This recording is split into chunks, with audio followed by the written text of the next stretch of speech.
Mana meni ota-onamni eslatib turayotgan moshin. Yoshlik chog'imdan bola-chaqamni mindirib, meni mindirib, ota-onamdan yodgorlik qilgan moshin.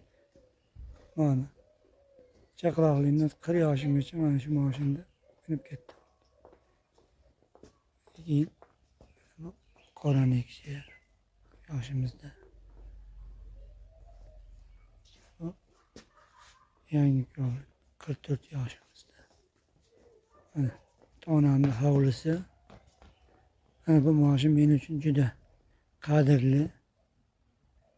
Yoshlik davrlarimda ota-onamni eslatib turuvchi moshin bu men uchun juda. Mana bular keyingi olingan mashinam. Bu qora mashinamni otam bilan onam ko'rgan.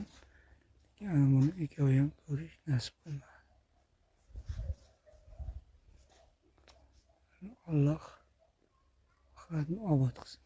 Shular sharofati mana shu darajalarga erishganmiz.